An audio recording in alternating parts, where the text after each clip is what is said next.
This here's students. Anybody on Zoom want to do a question? I keep on hearing that people on Zoom are frustrated that I'm not just doing the lecture and taking question and Can answer. you brush and go to sleep? If you ask your kid to go to sleep, you're doing a great job, but we don't want to hear it. Got it? I think she's. Can I ask a question? Yes, who are you? First name. Shayna, Hey, Shane, go. how do you teach your kids to control their CAS? How do you can teach adults to control their class? Tell me what's going on.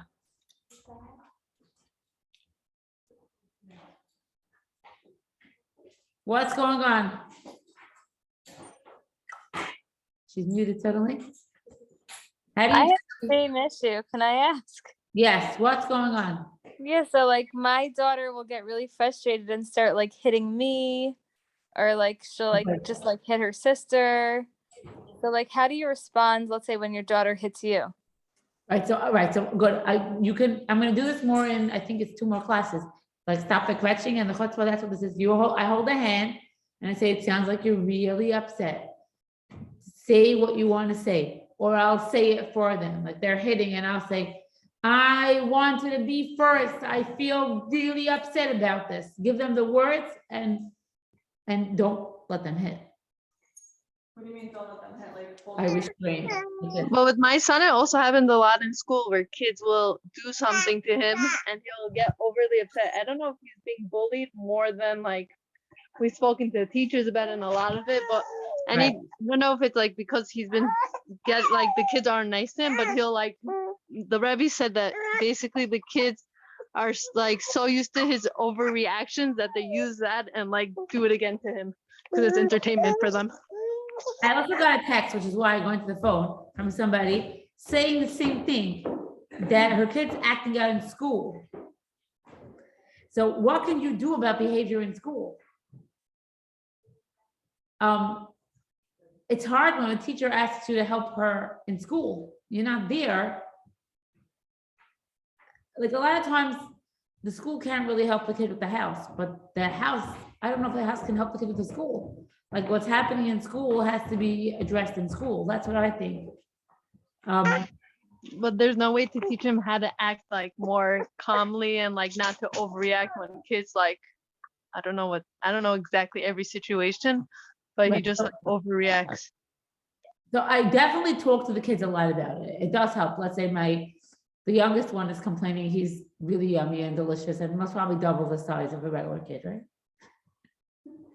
They're chubby, my kids. They're heavy. She was so, well, they're heaven, but they're big. So kids will tease them that they're heavy and they're so fat. And did you have 2 lunches? And he starts to cry, which is perfect. So they'll keep growing. So we're walking to shul. We're taking a walk, and he's telling me, our family, we have this problem that we're too fat. What are we gonna do about it? So I said to him, should I tell you about a story about Chaim Shlomi? I wonder if I've ever repeated the story here. He's my 16-year-old, also very chubby. I watched out the window. One kid said to him, you're so fat. And he told the kid, you're right. I'm really fat. And you're so skinny. You're so lucky. I think I should be your friend. Let's play. That was it. So my son said to me, hello, that's a great trick. And that's what I'm going to do next time. That's such a good trick. So I think that like teaching our kids to not respond is a great thing that we work on a lot. When the kids will come in and say, we're not eating your breakfast, we want another breakfast, and I just say, it sounds like you want another breakfast. As soon as I have my coffee, you can have another breakfast. Now mommy needs some space. You're teaching them to not respond. It's the same skill. Right? So tonight, I'm going to be starting this class. I know that there's people on Zoom prefer if I just give a lecture and then do question and answer after. But my lecture will be much better if I'm throwing the ball and you're throwing it back to me, if it's interactive. Otherwise, I'll say, hey, hi guys, here's the speech. Here's how you do sit-ups. You lay on the floor and you pick up your stuff and you go back down. it doesn't work. It's parenting is not like a sheer. It's not like a lecture. It's something that's interactive. Also, tonight I'm gonna, in the middle of it, so I'm gonna be taking questions with Hashem's help, and I'm gonna remember to repeat the question. So if I'm speaking about something and somebody asks a question, either the person can come sit here. If they're not comfortable, then I will repeat the question before I start to give the answer. That I can do one. Two, I really want to speak a little bit about the loss that the community had. I sat down with my husband and he gave me a chumash. My husband lost his wife a year and a half ago, so he's an expert on loss. It's 2 years already, a little over. So he's an expert on loss. And just maybe I'll give you a little bit of chizuk, but I want to wait till more people come. Tonight's class is workshop number 6. We're halfway over already. So it's workshop 6 is page 51 of the workbook. This is the class that I really find is the class that whenever you're asking me parenting questions, I must probably giving you this class. Oh boy, remind us to shut our phones. Someone's ringing the bell. Okay, we did victories, focusing on victories. I hear it from a lot of your questions on the phone. I hear it a lot from the class that people are really, I want to just make sure that we're shutting it. That people are really focusing on talking to the kids about the victories. We spoke about being loving and filling up your love tank. And I also hear a lot about that. And about connecting and then directing and then connecting. And I'm saying it strong and I'm talking from my core and they're still not listening because kids don't always listen. And then that's when we go more into where someone's coming to see me privately and they're asking, and I'm listening like, whoa, or I get this email from this woman who's talking about her kids that are like degrading her and like putting her down and opening like it's a lot, like a really like a really opening a dirty mouth at a mother, like what's going on? And I want you to know some children are much harder than other children. There are kids that are easier. There are all these books today about the explosive child, and some kids are much harder than other kids. Some kids are really just not a match for your personality. There's a lot of extra challenges. I think Hashem was really good to me that my 4 older children were textbook kids. Hello. So these parenting classes I wrote with my 4 younger ones, I followed the instructions and it worked. And when I used to hear mothers talk about their kids, I would be like, well, they're not following the instruction book, so their kids don't listen. But if you're really smart and you do it my way, then your kids will listen. And then Hashem, and then I learned because I did the exact same thing. I think I did the same thing with the second batch. It was a completely different batch. In our community, a lot of mothers have 3 batches. The first batch, the middle batch, and the third batch. And they say it's like completely different kids and a completely different mother. It's like, it's just everything. So tonight we're going to try to learn some more skills on how to gain cooperation and to figure out like, why aren't they listening? Maybe this, maybe that, like, just to keep on trying it.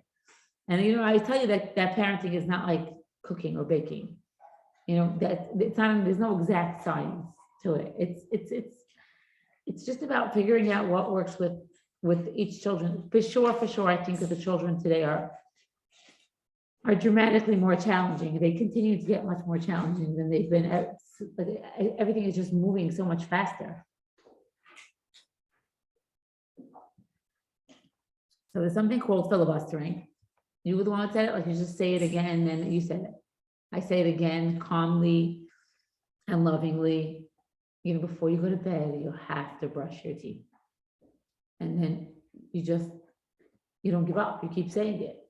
When you come home from school, the coat has to go on the hook. The coat has to go on the hook. The kid comes out of bed 100 times and you put them back in 101 times. Some mothers, it's their go-to, they love it. And some mothers, they find it very degrading and they don't want to repeat themselves again and again. So then they shouldn't. If there's no rules, find something that works for you. Sometimes, you know what I'm saying? At 8 o'clock at night, we go into bed. People do that with like sleep training or whatever you want to call it. The baby cries, you go in the room, you put your hands in and say, at night we go schluffy in the crib. Good night. You're gonna be okay. You breathe a minute or two, then you go back out. You go back in 5 minutes later, and again, and again, and again. And eventually the kids learn that this mommy's mouth and her body, they match whatever I say, and I do it. And sometimes it really does work. So you go back, you're supposed to go back inside? I do that. It's not supposed to, but There is like, there is no manual for sleep training. Even puppies. You can't there's no rules. Live things, plants, even plants, there are no rules. A little bit more.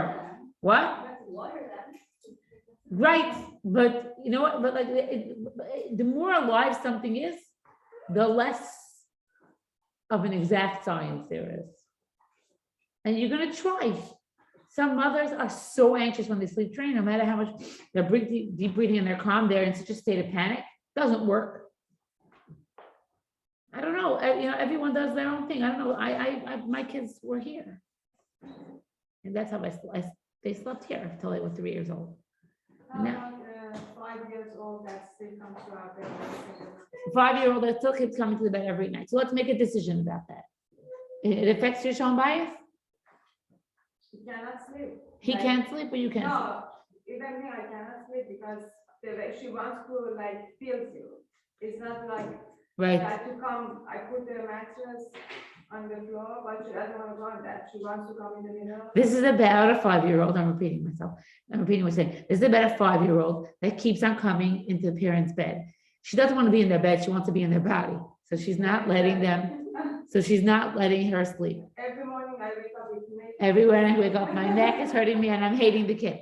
So good, so let's say we're gonna make a decision. Are you ready to follow through with the decision that she's not gonna sleep in your bed anymore? Good, so you can buy her a yummy, fuzzy teddy bear blanket, heating We got the pad. dog because of her. The dog. She promised she doesn't sleep in her bed and we got the dog. You got the dog, good. So now she promised she's gonna sleep in her bed if she gets a dog. Good. So now the dog is here and she's still in your bed. Is she sleeping with the dog? No. No. We told her that. You told her the she dog can't. can- the dog- No, we told her the dog can sleep next to you, but she doesn't. She doesn't want, no, she wants her parents. So then, do you believe it's safe if she sleeps in her own bed? Yeah, You think she could do it? I thought she can. Good. I think she could do it too. Who thinks she could do it? Right? So she can sleep in her own bed. Good. So what you're gonna do is now it's like this. You're gonna tell her that next week, Sunday, you're gonna be sleeping in your own bed like a big girl. I know you can do it. We're not even promising her a price because we already did that and it didn't work.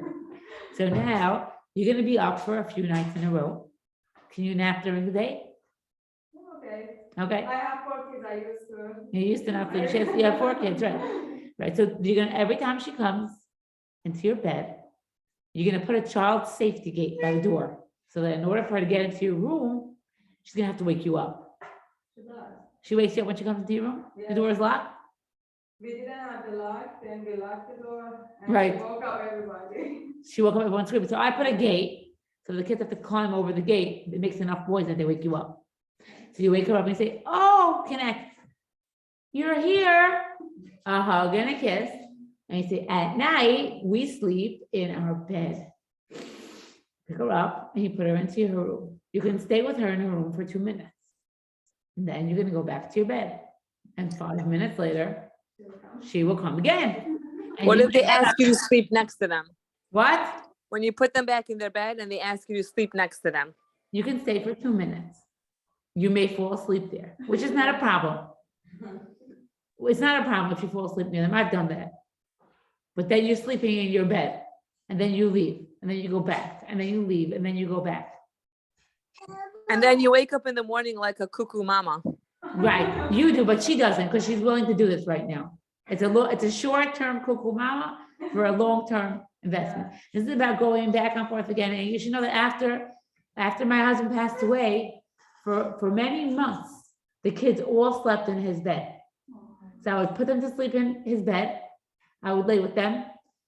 And then I would, when they would fall asleep, I would carry them, and then the next kid would go to sleep, and then the next kid would go to sleep.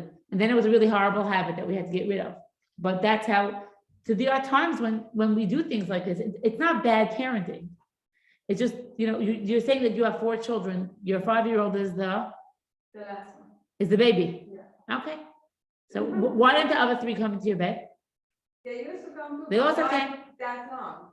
But because there was another baby always. With them, I was always holding them and Right. even still with my oldest one, she's 12. We stay with Still them in your for bed? not in my bed. Good. In her bed, we stay with her for 2 minutes, 3 minutes. Good. till they And this sleep. is her parenting style. She says even her 11-year-old is she's still like putting her to sleep. My 17-year-old, I still sit in her room. I know one day she's gonna kick me out so bad, almost. But right now she says, "Mom, come put me to bed." I don't know. Once they get married, you don't have a chance anymore. So it's okay. Like this is my style. Do you have to? No. But if you are, should you feel guilty about it? No. It's a different style. It works. A 5-year-old, that's frustrating. Doesn't work anymore. So now you're gonna put her in bed, and yes, you're gonna be cranky and exhausted, and then you're gonna get over it, and you're gonna enjoy it. This is called filibustering. I went into my daughter's room, and she's almost sleeping. She said, "Did you brush your teeth tomorrow?" And I said, "No more tomorrow. Today is already after tomorrow. You already said tomorrow a bunch of times." Sat down by her bed, and I said to her, "Before you go to bed, you gotta brush your teeth." She's like, "Will you leave me alone?" I said, "After you brush your teeth, I'll leave you alone." She's so annoying. I said, "Sweetheart, that's the point. I'm gonna be annoying until you go brush your teeth." "Okay, fine. Bring me a toothbrush and toothpaste and a chisel, and I'm gonna brush my teeth while I'm sleeping." And I said to her, "You wish. Brush your teeth." It took 45 minutes, but then she brushed her teeth, and she's still brushing her teeth. So it worked. Yes. How long does it take to stop the reminders? So she's asking how long it takes to stop the reminders. In other words, is the goal to be doing this all the time? The answer is no. Okay, so you're talking about kids being independent, and I'm talking about disciplining or being the chanukah child. It's 2 separate things. This is where you're saying that I'm saying it, and now I wanted they should do it without me saying it. I do set up a routine in another class. That's a lot of fun. It's so cute. I went away with my husband for 2 days now, and my married daughter moves in. She says, "Ma, these kids know what they're supposed to be doing at what time. This is amazing." It's 7:54. I have another 6 minutes to be in bed. So you can train kids. Some of them are better at it than others, but we're not reminding anymore. But this is about like, do your homework, brush your teeth. It's a lot about when I'm saying it, I need you to do it. When they're like ignoring you. You're saying, I don't even want to have to say it. Me too, right? So that's another. It can happen also. If the kid is not listening, today's class is cold, but they're still not listening. I listen to everything you said, and I say something out of my mouth, and the kid totally ignores me. So that's what this is about. I pick up a kid and I put them where they belong. It's called physical manipulation. Children that are small enough, you can do that. Go for it. The kid is picking her nose. You will take her hand, and you will gently pull it down. I say, we use a tissue. Just keep on doing that. You need a shower, one hand on the waist, one hand on the shoulder, and we gently manipulate them towards the shower. What do? They scream, ah! But even though you're not hurting them, many of your kids do that. Yeah, you just like that, and they're screaming, "Oh, you're killing me! You're killing me!" And I said, "You need to take a shower." Any of your kids? No, she hurts baby. There is a concept called "let the natural consequences happen." You do that a lot, I'm sure. Like a tough love, like you made it your pants, now be wet. No, I don't do natural consequences because they don't understand it. They don't understand it. Yeah, good. So some kids, it's not fair to do a natural consequence because they really don't understand. Let's say with closer to teenage, where I'm like, I wake him up in the morning, he's like, chill, you missed the bus, let's go. He's like, Ma, take it easy. And I'm like, the bus is coming. And I'm like, this is not working. So good morning, Tadek. The bus will be here. This is GeoTrack. You have a GeoTrack? We have this tracking system. You call the phone and it says, welcome to GeoTrack. Purple bus 94 is at the corner of, we are by stop number, blah, blah, blah. You will be at call. Oh, no, the bus, but it's right, you are stop, at 7:10, the bus was at stop 10. You are stop number 26. But I'm listening to it for 45 minutes in a row, and he's like curling his face. I don't know if you know, but it takes a long time. He wants to try the straws, then the gel, and I'm like, "Ma." Then he puts on the zipper. It doesn't like the way zipper, so he goes to get another one. And then he misses the bus, and he says, "Okay, it's not a problem, call cab." So here's the deal: if the bus comes, we're talking about like 6 o'clock in the morning, it's very early. So if the bus comes on time and you missed it, I pay for a cab, because sometimes the bus can be early. Now, not anymore, but it took a while to figure it out. If you're not down the steps at 7:15 and out the door by 7:19, and you miss the bus, it's not a problem. He has Hanukkah money. He call a cab from his own money. If he's late, he misses Shacharis, so I have another problem. So, and then once he misses Shacharis, then it's like a whole morning project. Forget it. So we'll call a cab, but you have to pay for it with your own car. And then you stay nice. You stay nice and loving. Good morning, honey. The bus will be here in 15 minutes. Hatzlacha rabba. And they're like, oh, you missed the bus. Okay, I'll call a cab. Your Hanukkah money's in the envelope. Don't worry about it. And then, like, it's a natural consequence. So you can't always figure out a natural consequence. That's a little older though. Like if you eat candy in your bed, you're gonna have a sticky blanket. Ugh. Not saying I have a 4 or 5-year-old that it has to get on the bus. Some of the kids do not understand natural consequences. They really, Also makes you suffer more. Yes. It makes you have problems. good. And you have other kids too, and you have a job and you have a life, like. Sometimes it's not worth it, a natural consequence, because as much as the kid's suffering, you are suffering more. But when you're saying this kid is not listening, he's not following instructions, is there a natural consequence that will be very uncomfortable short term for me, but in the long run will be helpful for everybody? And you may make a very sober decision that this does not make sense for me.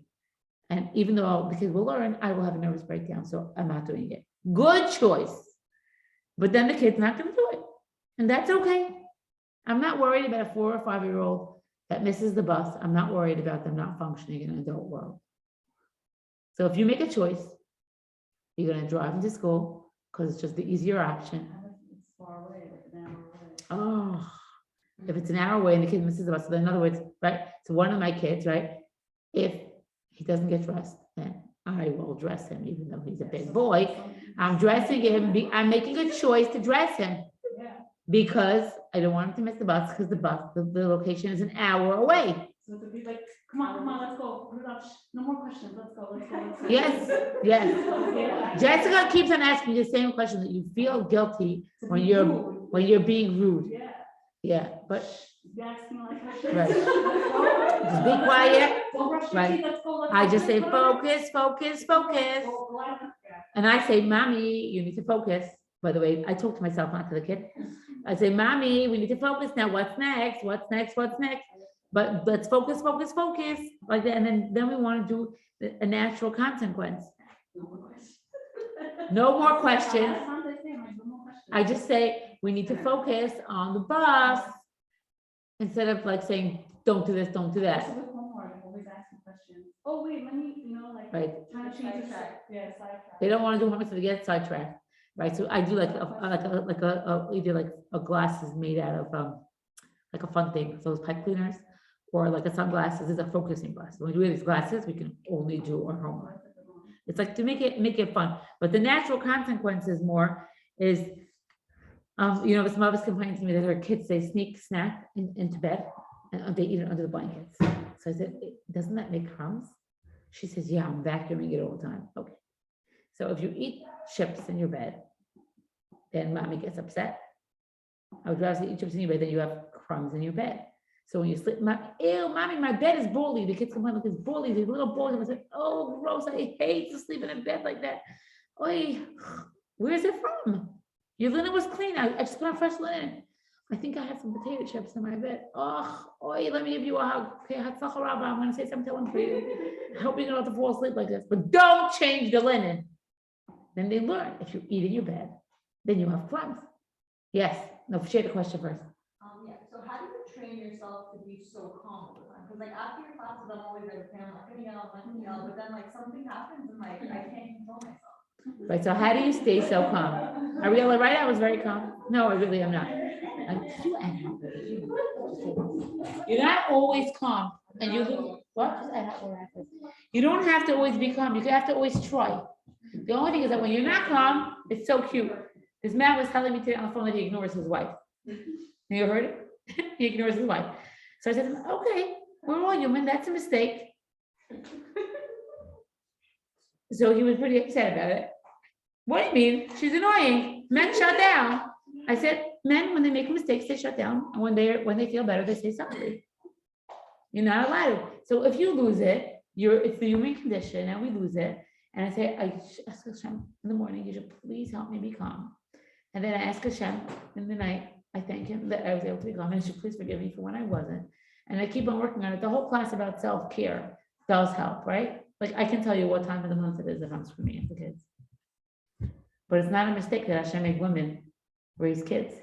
I'm just like, I want you to have a lot of compassion for yourself.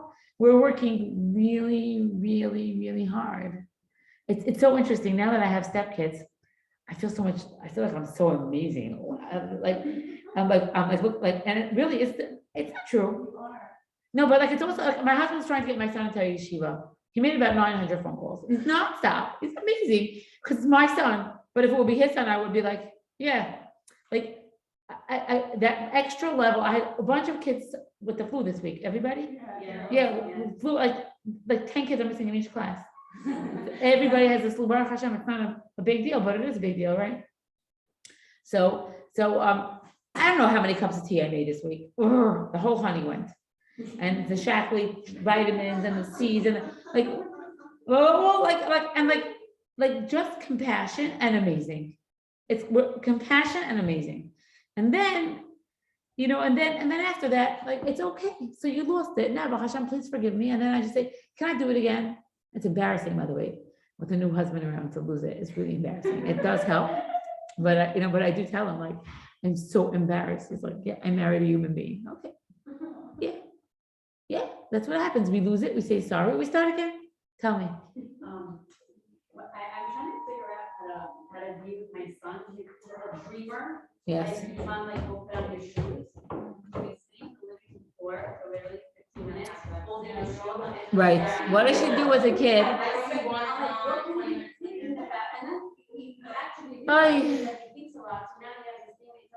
Mom, you know what I was dreaming?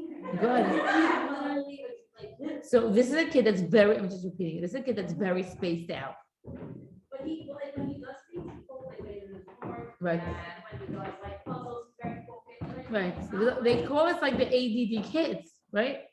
He's very focused when he does things. The ADD kids can be super focused on a puzzle, super focused on homework, but when they're like let's say getting dressed, I can find a kid with a can of tuna. I told you like completely undressed. He's changing his clothes and he's curious like if the flower can fit through the chandelier. So I found him undressed. He got 2 cans of tuna to put under his feet. So he stood up on the table, 2 cans of tuna, and he's putting the flour through the vase, and he's completely undressed. He's in the middle of getting dressed, and he wanted to figure out, right? He's super creative, brilliant kid. And I said, the boss is coming. He's like, oh, I forgot. And then he's starting to get dressed. These are kids. There's a lot of different things. The whole vitamin, natural, blah, blah, blah, blah, blah, for sure helps kids with focus. Food, essential fatty acid, the kids are missing, vitamin D, essential fatty acid for the focus. If you're doing a lot of, the kid is congested. No, mine that was like generally is consistent state of congestion, like into food coloring and dairy and sugar. And when he does that, and then he's out. I don't think it's wrong I don't think there's anything wrong with that. I think he just has a big imagination. And Right. he likes to sit in And I seem to focus, so I'm like, we need to stay focused, focus, Right, focus, but focus. sometimes I catch myself saying it over and over and over Right. again, and then I feel like it makes me feel bad, but I don't know what's. No, I just tell this kid, you need a constant reminder. So I'm gonna keep keeping you focused. And I'm very spaced out like that. So I have timers on my phone. The kids know it. I'm like, okay, what has to happen next? I told them, okay, mommy, focus, focus. So do I just keep saying, did you put your shoes on yet? Did you put I your- don't say, did you? I say, shoes on the feet, socks on the feet. I'll say, this is a message from your pants. Please put me on. You can be funny about it. It's all about mind games. It's a lot about, yeah, just like, to be more playful. The mornings I'm like, the bus is coming, and I don't want to talk to you about this anymore. Just, you better be done dressed. They get more spaced out. If you have an Alexa at home, you can program it, every 15 minutes it sends out reminders, like, I don't wake up my kids anymore. Alexa does. Educate me. Alexa is like a robot, like a noisemaker. It's like a noisemaker with wheels. It goes around. Oh, you say remember. And then she say, you program it, and every morning at 6:30, it wakes them up, the lights turn on. No. Oh, wow. I'm not doing that. She's saying that she programs out in like a Alexa. It's a really cute idea. Like they get waking up electronically, right? I do it from my bed. I call the phone in the kids' room. Good morning. It's a brand new day. Just because it's a little more fun like that. Yeah. I also like the hot cocoa, like gets like heated up at 7:15. By 7:20, it's warm. By 7:25, it's cold. You can do a lot of like natural consequences that are fun games. Some of the kids, they don't prepare it. I want you to prepare. Anyone do this? You got to prepare your briefcase the night before. If you want to take snack in the morning, I throw in whatever's in the closet. If you want to choose your snack or your clothes, it has to be done the night before. But instead of doing it like that, I'll just say, when the morning, what's for snack? I just say, I put in whatever, but I don't like this. Like, It's a shame. When you come home today, you'll prepare a snack. So tomorrow morning, you'll have your snack in the briefcase. I don't argue. Like, stop. At that point, like, I'm not going on the bus. I'm gonna choose a snack from the pantry. And then like, he would miss the bus. And Right. then the problem is the natural consequence Right. falls on me. Right. I go to work and I have to take care of the baby. Right. So I want you to know that none of this is a rule. All of this is good ideas that may work for you. Be really careful about that. This is not roasting chicken. Yeah. This is working with you and kids. Like it's about what works for you. If mothers get so intimidated, you hear another mother saying, well, I cut everyone's nails on Thursday night. If you don't cut your nails Thursday night, then you have to wait till next week. So the kids know they're gonna have ugly nails. So maybe it works for her, and I'm so happy for her. It doesn't have to work for you, and she could be doing the right thing for her, and it could be that it doesn't work for you. If What you do you do with the child that would do that would stop by going to the cabinet and get? Okay, so what are you doing now when you made a rule and the kid's gonna do it anyways? So it might be really important in the morning to not make a rule like that if the kid's gonna defy you like that. I don't know, you know, the school has a system, if you come late, you get an X. My 13-year-old is obsessed with not getting an X. Thank you, Hashem. I don't know how that happened. Why we would care about an X?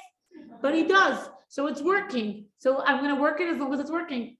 It's not about, like, if you say snack gets prepared the night before, and the kid says, oh no, if I don't have my snack, I'm not going to school. I don't know if that would be a smart, figure something else out. What if your kids don't care the consequence? Like, that's the whole point. Like, The kids what? they don't care about the natural consequences. My daughter will eat snack in her bed. She thinks that she's eating crumbs. Right, exactly. One mother tells me, if you're not dressed, you're going to school in pajamas. Anyone heard that one? If you're not dressed, you're going to school in pajamas. Some kids are thrilled to go to school in pajamas. Then don't do it. It's not a good idea. Socially, it's not a great idea to do that. Like, it's not a good social skill. Like, pajamas are for bed. What? I want to hear, she's saying that she did that. You did it? My friend, the last time we took this class together was like 10 years ago. And she put her kid to school in pajamas. She sent her pajamas. She's like, I don't care. She went and she came home. She was so embarrassed. She never did it again. And she never did it She again. got dressed every morning. The kid got, right, so she's saying that someone took my class, and after that told the kid, if you're not dressed, you're going to school in pajamas. And the kid went to school in pajamas. In middle school, she figured out that she does care to be in pajamas. Some of the pajamas is so cute today, by the way. What? The girls don't have a problem. They're very excited about it. I remember at one point I told my daughter, if you throw your clothes on the floor, then I can't wash it. So she said, okay. And then she left all of her clothing on the floor and she had no clothing left in the drawers. And I figured out that Sunday morning she would wake up to all dirty, smelly clothing and nothing clean. And all the neighbors came to knock on the door. We're going out to play. You want to come? She opened up her door. She said, Ma, I have no clothing in my drawer. I said, oh my, no clothing. How could that be? I just washed laundry. Check the hamper. It's empty. The washing machine, nothing's in there. Where's your clothes? I think I saw something under my bed. I said, go check. Turns out, she said, yeah, all my clothes is under my bed. I said, I wonder how that happened. Because it's so weird. I washed everything. And then I made her put it, she's like, how long does it take till it washes? So we put a load on and she put the soap in and then we put the machine on. It takes about an hour. Anyway, if you don't put your clothing in the hamper, then your clothes don't get washed. It's something that you can try. But what if it's something like pick up your toys off the floor? Like, what's the natural consequences with that? Good question. What's the natural consequences if you're about picking up your toys off the floor? Right, so so I'll say you can't get a new toy unless the first one gets packed away. Now that's something I need to reinforce. That means that I can't be on the couch feeding a baby. I need to be in the playroom and make sure that happens. And then when you have grandkids, you're so excited they're playing with toys, you don't care. But yeah, one toy at a time. If you put away a toy, Ma, can I play with the blocks? Sure, as soon as you put away the Legos. You know, the Magna-Tiles are out. Some of us tell me, I don't want to do that. My kids play with Magna-Tile straws, blocks, and cars. It's all one game with little Menschlich, what do they call them?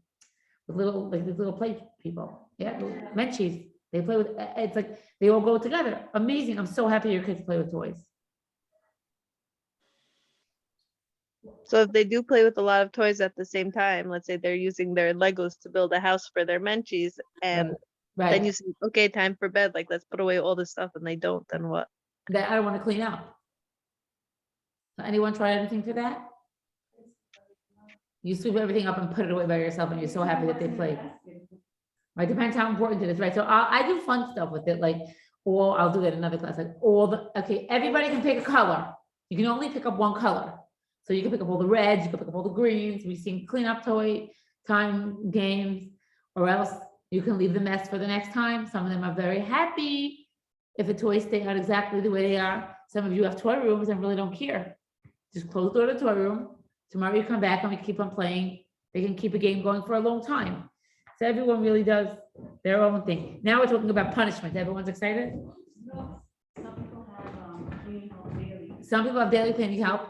What's the balance between you need to do it or let the kids do it? Right, so I find, she's asking for the balance if you're having the cleaning help, so then you just leave the mess for the next morning. So I find that when I know the cleaning lady's there, I'm not a victim, I'm like a volunteer. It's a different job. So I'm like, the kids work, I have to work so hard, so now I'm calm.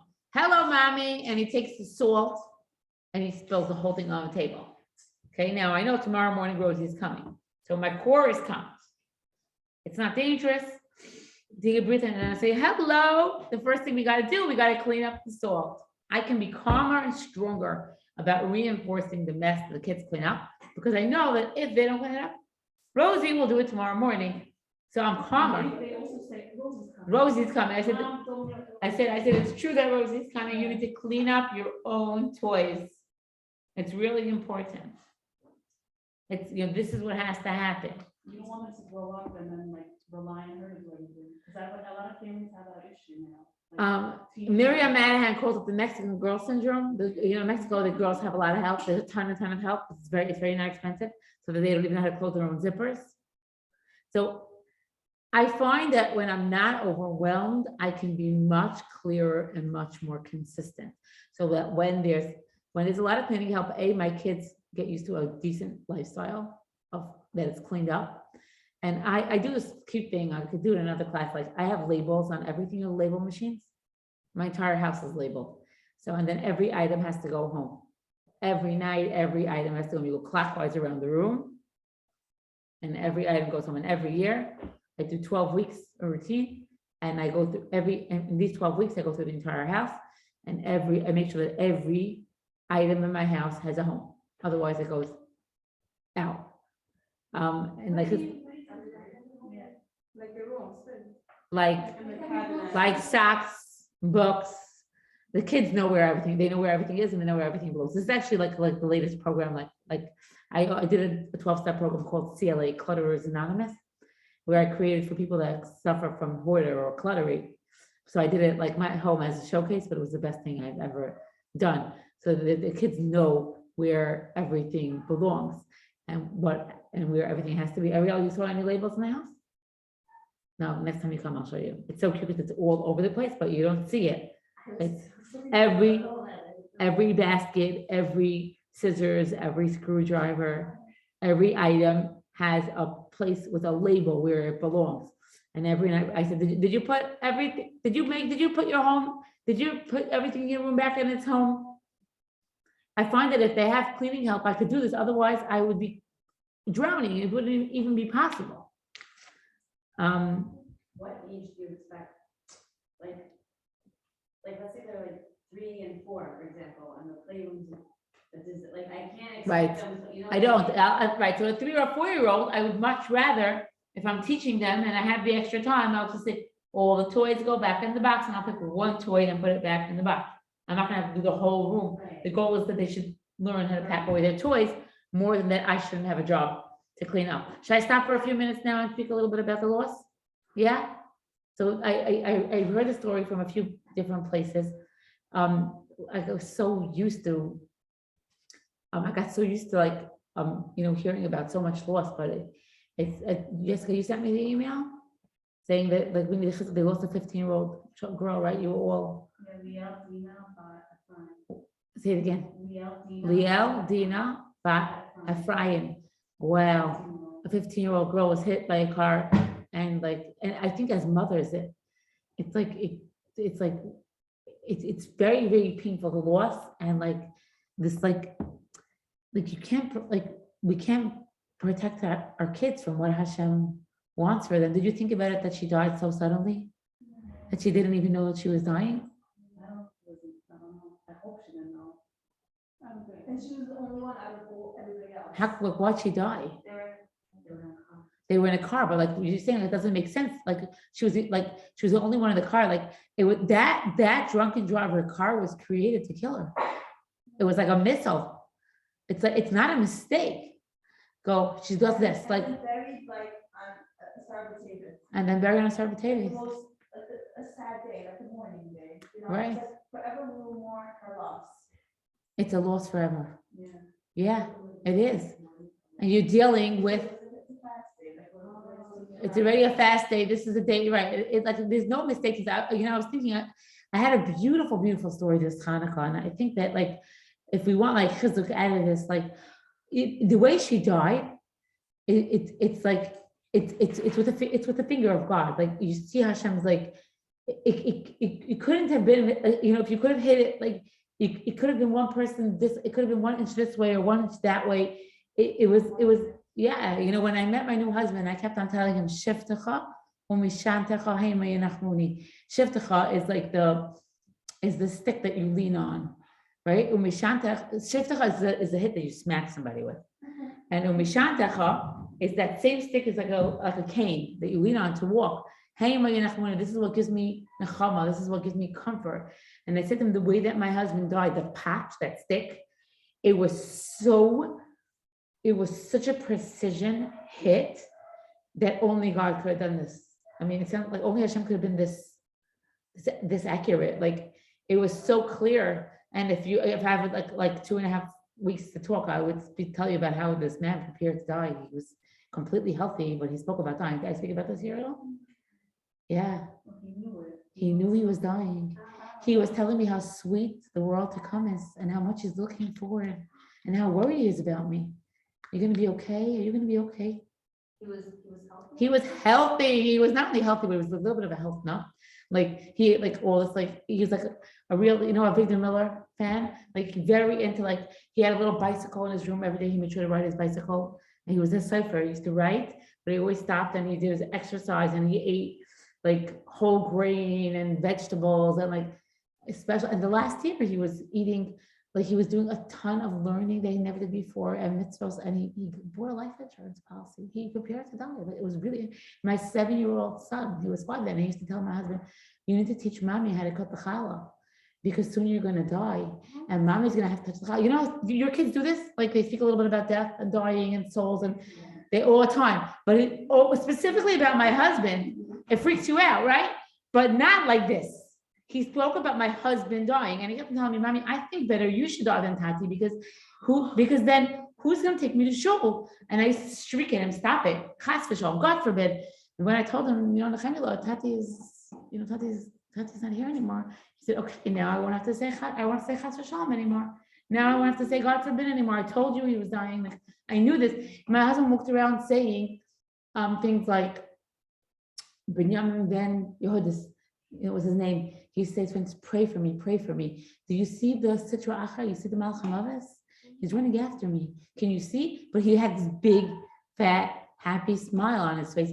When he died, when he got sick, I was like, "Oh, okay.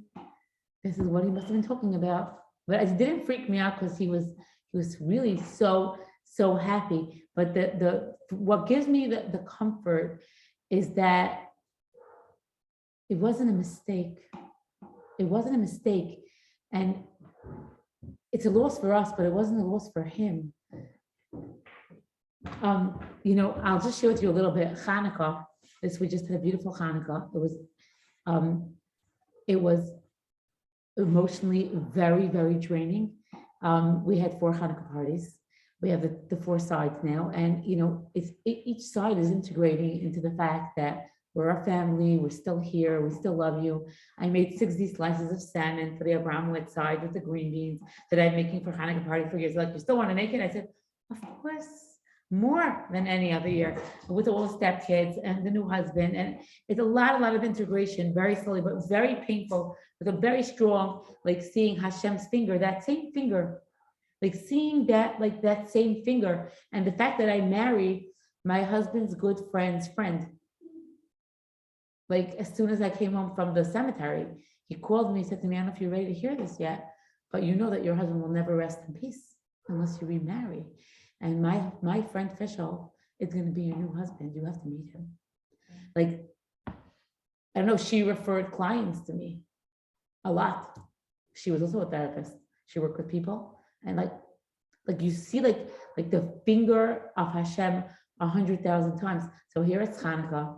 I get on my hands and knees, I pull out from the closet this box of Hanukkah things.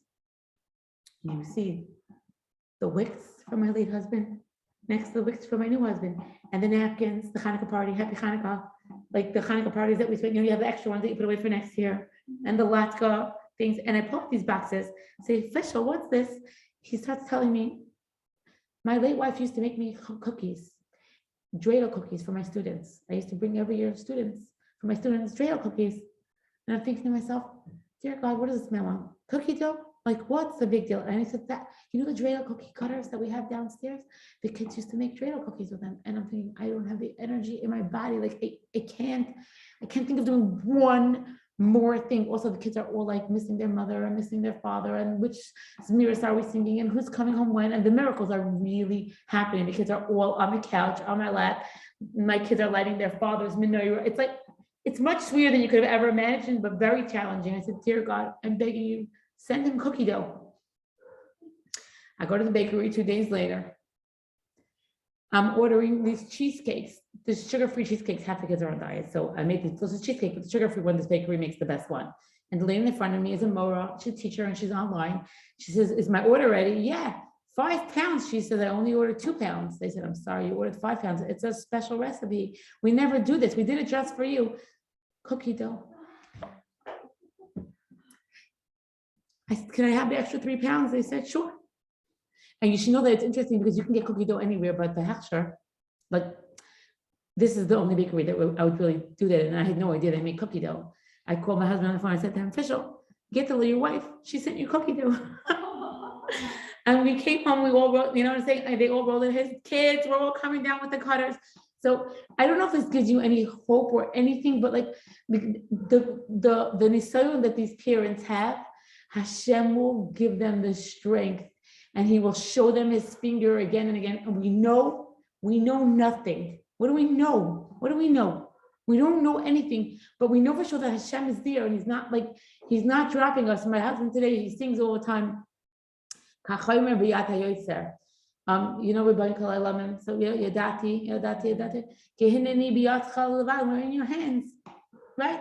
And like chomer is like a piece of clay in the hands of the potter, like that, like Hashem is like molding us, and like Hashem is doing some purpose. This is not a mistake. I always tell my kids, you know how many men, if they died, people would be happy. Please forgive me, but there are some lives they could have killed Cuomo. I don't know, right? Like, why they have to take Tati? We were having a really hard time with Cuomo, remember?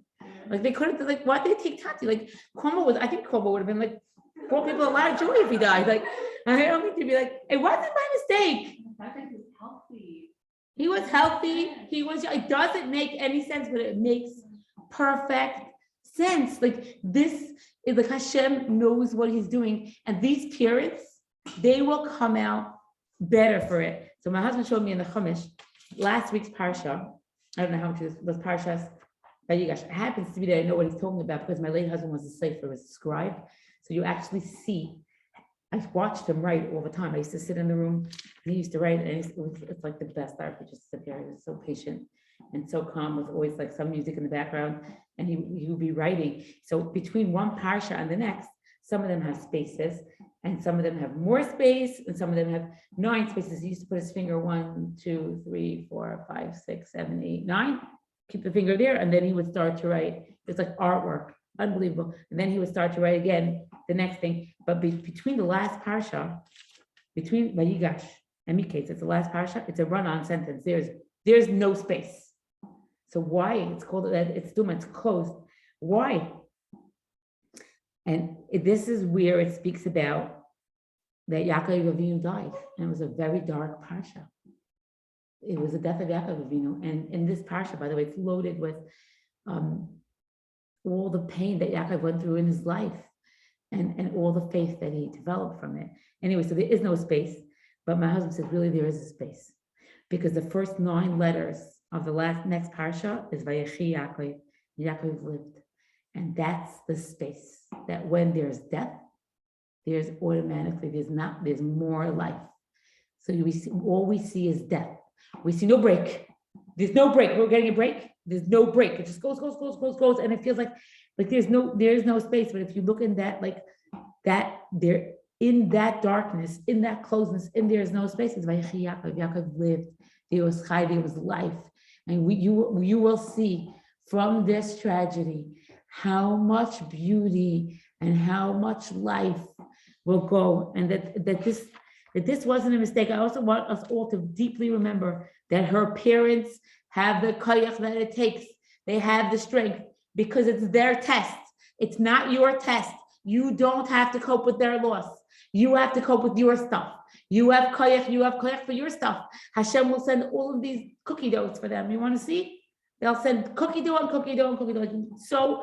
So many times, like the finger. I'll just share very quickly that my husband was a mikubah. He learned a lot of Kabbalah. You guys know about Kabbalah. It's more Sephardi. You know, we used to always speak in the Sephardi accent. He learned Kabbalah since he's 17 years old. He was very, very brilliant. He actually wrote the biggest Kabbalah share in America for 20 years. He wrote the share and he gave it over to a big person to give the share. He taught it to him. He wrote it out for him. We have all the notes, all the svarim, and he gave it to him to give. So, and also we used to read the Hamodia every day, and he speed read, like I used to sit next to him and he'd go, the Republicans, he knew everything. In 5 minutes, he was done with the paper for the day, throw it in the garbage can, and then he would go sit with his rabbi and he would tell him what's going on in the world, because they felt very strongly that you need to know what's going on, like what's the current events. So when COVID hit America, when COVID hit China, they were worried about it. I can't believe you guys. Are you serious? Some weird magaifa in China. My husband asked me to change over everything to antibacterial soap, to wash our hands with soap and water every time we came into the house. So yes, he was my king. I did what he wanted, but I thought he was a riot. I didn't take him very seriously. Anyways, so a month before Purim, they called my husband down. I'm a Kabbalah from Israel, and said, we're going to do this new, like a tikkun, like this kind of like Kabbalistic thing, 10 people and 10 people and 10 people and 10 people, 10 minyanim in the 4 corners. Any of you heard the story? I can't believe it. The 10 in the 4 corners of the city, we're going to say together the Parashas HaKatoyres with the kavanot, with the concentration from the oh, what's his name again? I always forget. The Afterov. He was a big Mekubal who lived in the century. And this is a skula to protect the city from a magefa. Just I want to tell you for a second that the whole year before he passed away, anytime a man met him and she would say, do you have a few minutes? Do you want to learn? Let's learn the kavanas of the Parashat Keteris from the Afterov. My Afterov, he's my Afterov. This is my rabbi. And he would learn with them. Many people know the kavanas from him. So, anyways, when they asked him to do this, he said, oh, this sounds very heebie-jeebie. We don't do this stuff. Ask my Rebbe. Let's ask him. So the Rebbe said he should do it. And he came home, he was white like this. He said, the Rabbi said I should do it. Oh, I'm scared. Okay, I'll do it anyways. He came home very excited. He said to me, you know that I just had a fight with the angel of death, the Malach HaMavis. In Yiddish, she said, I was like playing with the devil. Like it was really scary. Oh, I'm really scared. But not like seriously, like, oh. Anyways, my husband passed away on Hey Nisan, the yard site of the Afterov. That was the day, the death of the Afterov. That was that day. And the Afterov was also died from a plague. So like when you hear stories like this, you just understand that like we really know. We know very, very little. Like, what do we know? I think it's a miracle that I started giving parenting classes again. I want to take it back to the parenting classes because, like I'm gonna like pick and stick and then like I'm just like a bug in this world. Like, what do we like? What do we like? But really, really, the truth is that I knew that I wouldn't be back here until I wasn't back into like educating the next generation, and like we're back in here, we're not going anywhere, we're not giving up on anything. And for that sweet girl that never had children, I don't know. So, but I can be there, like I'm not giving up. I'm going to be there. I'm going to do everything I can. And then Hashem could be all traumatize my kids in some way. He loves them much more than I love them. You know how many times I tell us the kids, Kindle, children, you know how much I love you? I would never take away your father. But Hashem, he loves you more. He loves you much more than we can ever understand. And this is what he wants. And all that I can do is make you, it's 8 o'clock and you need to go to bed. And you want to play, and you get the rollerblades off in the closet. When now we do bedtime. Time for bed. You're going to be okay. This is what we can do. And like, this is what Hashem gives us koyach for. And when I start to try to figure out how that woman, that mother is surviving her day, I'm in bed. I can't take care of my kids.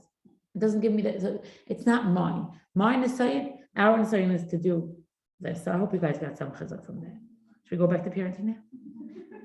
Thank you for that. Yeah.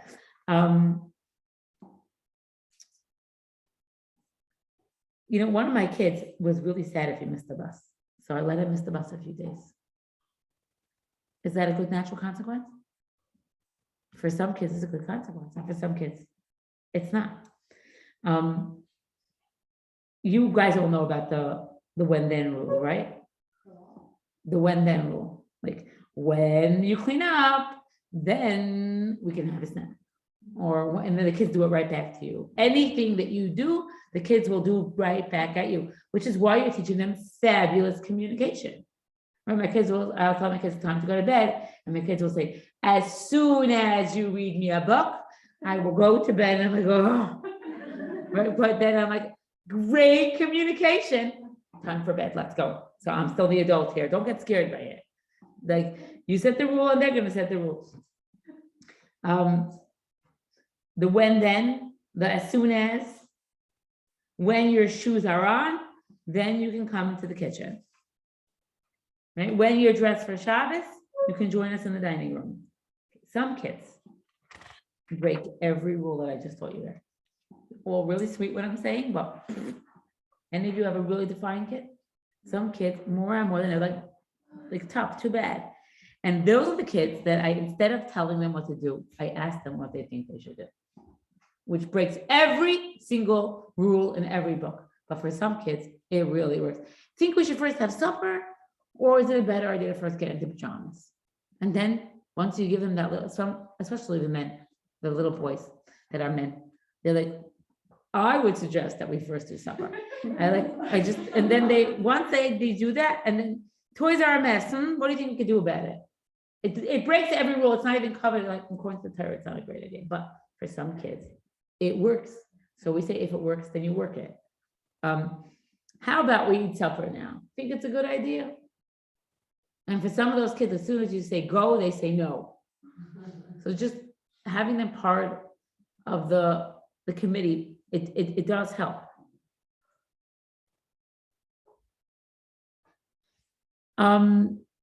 What about if you're asking a kid to do something that they cannot do? Like, do not wet your bed. The kid woke up in the morning, their eyes open, and they noticed that they are soaking wet. There was absolutely not a behavioral issue. They didn't know that they were doing that. Now, some of you kids do know what they're doing, but I find a lot of times when you're telling them, you do not wet your bed. You know, I know you don't do this on purpose, but make sure you don't wet your bed. And then they wake up, they're ready to failure before they open their eyes. Then they start doing it on purpose. Because they think they're up and they're not sure they're up, and then they have to make, anyways, I'm a loser, so I might as well. Are you talking too fast? Some of my kids, I speak way too fast. And the kids, they don't follow what I am saying. I'm making a lot of noise, but I need to slow down. Say one thing at a time. Some of you do. Get in the car, put on your shoes. Take a deep breath. Eye contact, a connect, a direct, a connect. And then I'll ask to think, do you understand what mommy said you should do? Some kids say, I have no idea. They didn't hear you. Some kids have a processing delay. What if your teens are like that? Maybe they don't hear you. They don't. You know, You have to give only one sentence. one, not even a half a sentence. It's like feet on floor. That's it. They say that the older they get, the shorter the attention span. Yeah. So you might have like a minute with a 9-year-old, but you have like 15 to 20 seconds with a 16-year-old, 15. So it only gets worse. But then it gets better. But then it does get better. But then it does get better.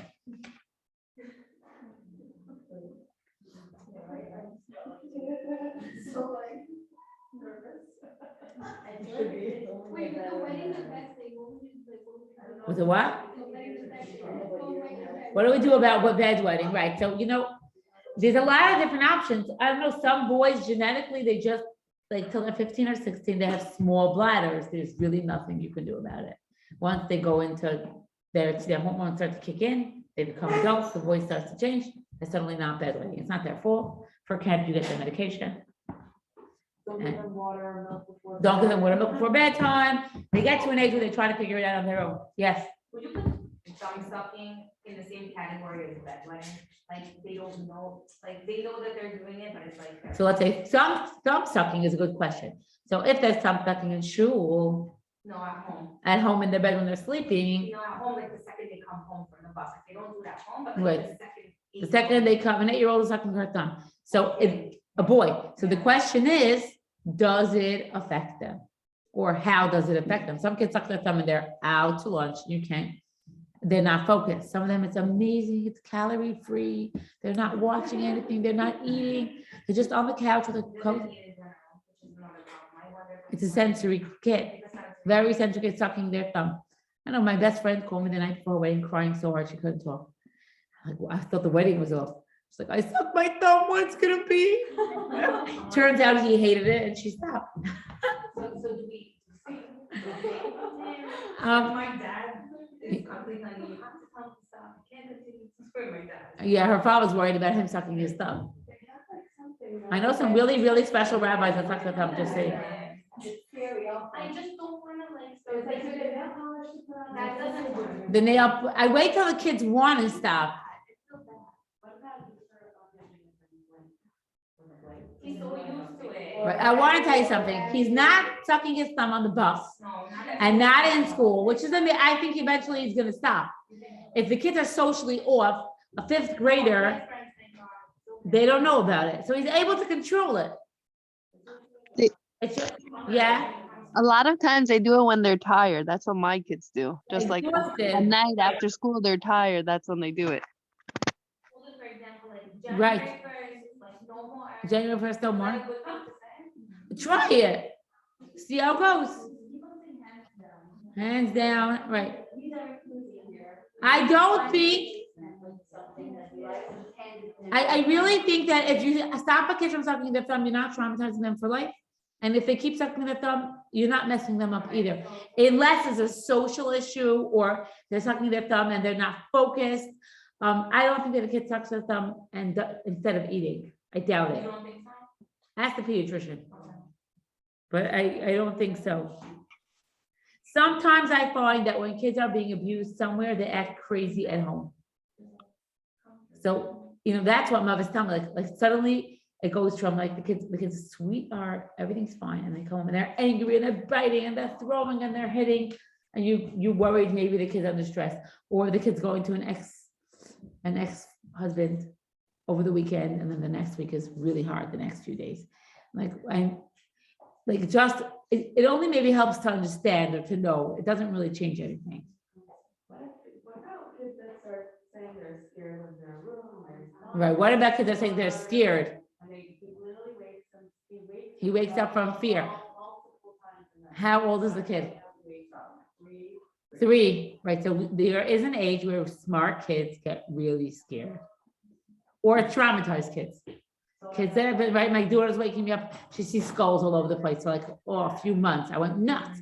But I know what that came from. I got her the right help. I tried to get her the help she needed. But at 3, when kids where there's all these concepts that they can't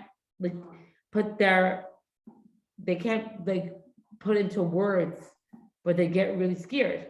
They see all these scary stuff. And there's a lot of fun things you can do. Go to the library. They have really cute books about monsters. I get monster spray. I spray them under the bed before they go to bed.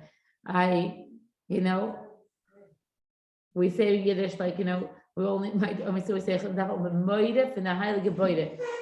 say and she say moya boya, she couldn't even say I only am scared of Hashem. That's the only one that we're afraid of. But she didn't really understand it. A teddy bear, a hug. Just know when the kid is scared, they're not suffering at 3 years old, they're not suffering from anxiety. Usually we're going to assume that they're just really smart and they see the world around them and they can't make sense of it. So they feel scared. You can do teddy bears, blankets, sprays. I told you this, that my son was scared of the bus driver laughing. Yeah. So just you can change the lighting. Is that what you're saying about lighting? Yeah. There are masks back on here because there always were masks here. COVID's back around. It's because of COVID or because you don't want to put on makeup?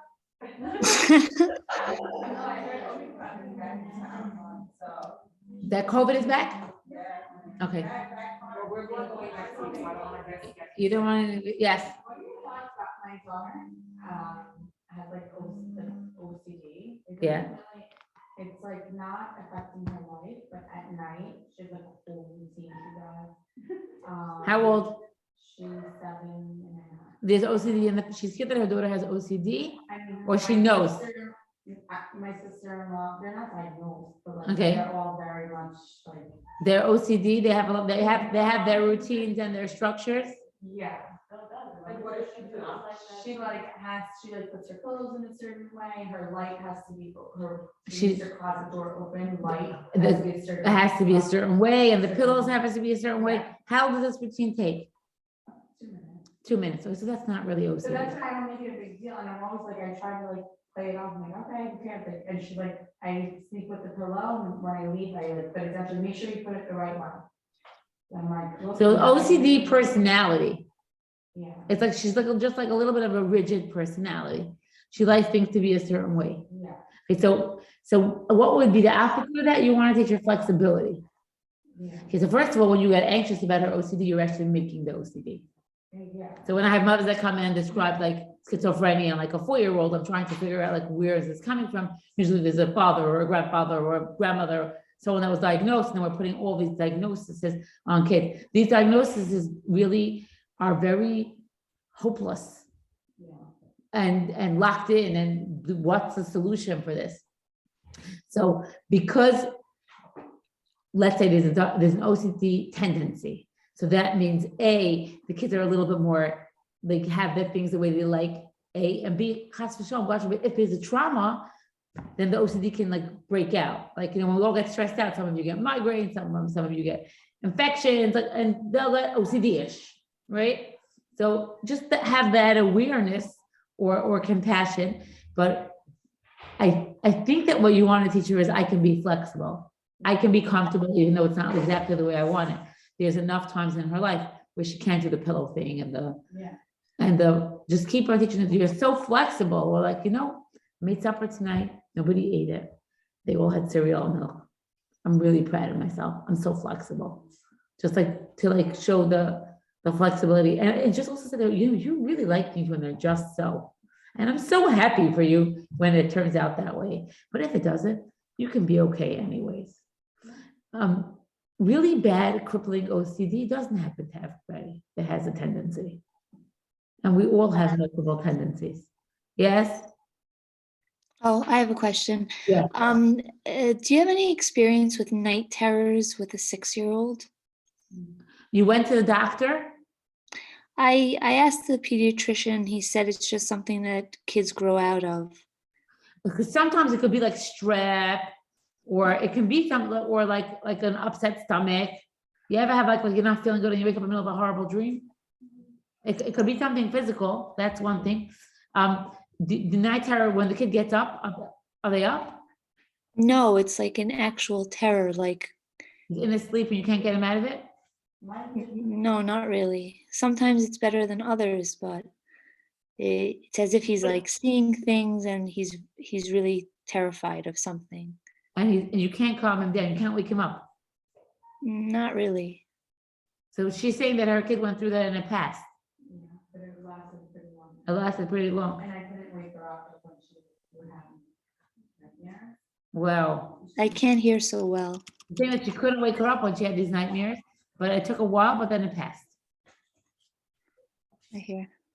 Okay, I have another question as well. Do you have any tips on how to deal with a firstborn that needs to have an explanation for everything? Like he's very bright, so everything is thought through, but it becomes an issue with authority because if it doesn't sit well with him and doesn't make sense according to his own calculations, he won't listen. But I've tried to. Hey, tell him we're going for ice cream. He's gonna be like, why are we going for ice cream? It doesn't make any sense. I mean, on a deeper level than that. How's ice cream made? In other words, I don't think of that it's about things that he wants to do.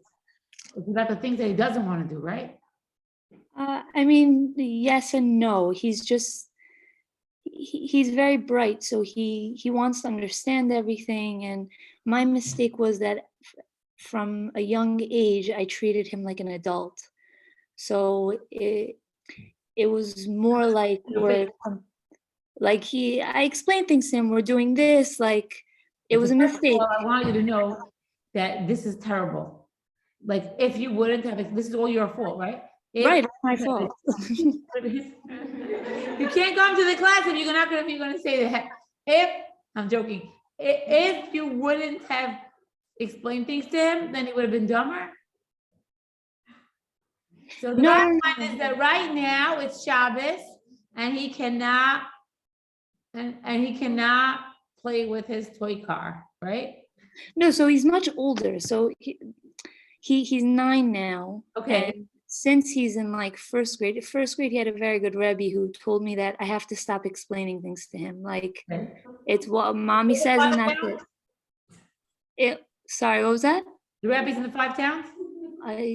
It's a school in Far Rockaway, but he's Rabbi Moshe Mendel. Maybe you know him. Yeah, he does this. He's such a cutie pie. Yeah, he's the best. So intimidated. She's still left with this fear that her kid's never going to listen to her because in first grade, the Rebbe said, and he's such a child, that guy, but he said, because I get every year a certain amount of parents that call me that are his students, I need help because he's saying that I shouldn't do this, and it's so cute because it's a fabulous suggestion. I've never met him, but he's like a hush of a guy. So when he's saying it, people they get like scared. But you love your kid and you explained a lot of things to him, And now he's 9, which you gave him a great education. And now he's 9, and he feels that if he doesn't understand it, then he doesn't have to do it. So I want you to know that when the cop stops you because you're speeding, even if you don't understand why the speed limit is what it is, it doesn't make a difference. You still need to do that. This woman told me now she's wearing a mask because she wants to fly next week, and if she's going to test positive for something, she's not going to be allowed on the plane. Now, I disagree with the system, but that's not going to really help us. So he has to learn the skill. He is smart, and that even if he doesn't understand, he still has to listen. Just like the OCD kid has to learn how to be flexible, this kid has to learn. It's really hard, Sadik. It's hard to do things when you don't understand them, but this is it's a skill. I teach this kid, it's called chin to chest. But it's not really that he doesn't understand. It's that he doesn't. This is a life skill. This is the best way to get through life. You take your chin and you put it by your chest, up and down. I have these defying kids in my office. I say, your principal is so-and-so.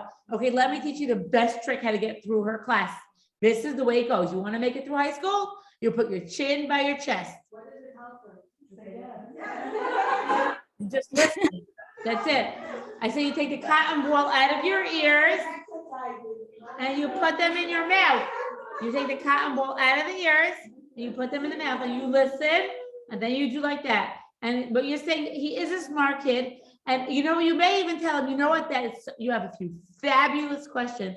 I'm so lucky to have a smart kid. Right now, we're getting in the car and we're going. When we have time, we'll be my honor to explain it to you. Or I can do the research, because this is a great question. You're 9 years old. When you were in first grade, you asked questions, it was easy for me. As you get older, when you ask these questions, I'm going to have to call people and find out. I'm giving you all the respect you need. And right now, you need to listen. Ask Alexa. Yeah. She says, ask Alexa. It's like the thing that they have on the phone, right? Yes. About conceptualization for the 3 and 4-year-old. Lack of what? About conceptualization. Yes, yes. So like, for example, like my daughter's saying, she'll like, can I have a cookie, please? And I'll say, no, not actually. I said, please. So like, teaching her the manners, but like, please doesn't always be. My kid she's saying, kid saying, please. Can I have a cookie, please? She says, no. But I said, please. Like, can I have your phone? It's a mitzvah. Can I have a phone? It's a mitzvah cheer, right? Can I have your phone? My daughter used to tell me at that age, Mommy, I'm going to say please, and you're going to say sure, okay? That was the plan before. And that was right. And that like it is a mitzvah to share. You're right. No, you cannot have the phone into bed. But it's also like kind of like fuzzy for them to understand like when it's okay and when it's not. Like it's like if mommy can say no, that means that I can also say no. Yeah, eventually they'll get but if mommy can say no to the policeman, then to my authority, then I can say no to my authority. Kids today seriously don't get the concept of authority. What? I'm a therapist and they see it. Right. My daughter will tell you, Ma, you're horrible. Turn around. Oh, I love the dress. I don't know. We never did that with our mothers. It was like, but there is no authority on any level. Everyone's like trashing Biden at the table. There is no, it says when Mashiach comes, please God, almost the chutzpah will be, there is no concept of authority. When you tell the kid something, it's a mere suggestion, like, really? Like, I know much better. And it's not you and it's not me, it's what Hashem wants right now for this. So your daughter is saying, whatever mommy does, that's what I can do. If mommy says no to me, I can't play with the knives, then I can say no to her, I'm not going to bed. So she can be 3, but you can't be 3. Yeah. So in her head, that's okay, but in your head, you love her so much, she can't play with the knives. And she needs to go to bed. Big hug. It's so confusing for them. Like, it's a very confusing concept. There's a lot of 3-year-olds the smart ones have a really hard time till around the age of 5 or 6. When I'm going to be born again, who's dying and who's birthing, and when I was little and when she was little, and she's my brother, but now he's married. They have a really hard time, but they figure it out with time. the more confused they are, the more they need a secure parent that's not confused. So don't get confused with your kid. Okay, so when you're asking yourself, let's finish with this. Why aren't they listening? Am I in my child's brain? Am I acting like a child? Am I giving too many speeches? Am I asking questions? Can you go to bed? Okay, am I threatening? Do you notice how I said okay? Okay, you get it? Okay, am I threatening? Am I shaming? Am I using my core? Am I rewarding the behavior by screaming and yelling and getting in a hand? Am I being a martyr? You're torturing me. Am I asking my child for something that they're not capable of doing? Am I being too overprotective? Maybe the consequence will help. Am I giving too many explanations? Am I telling my child what not to do instead of telling them what yes to do? And are other people in my child's life being abusive? And if yes, maybe there's nothing you can do about it. And maybe there's something that you can do about it. Okay, everybody, have a good night. Thank you.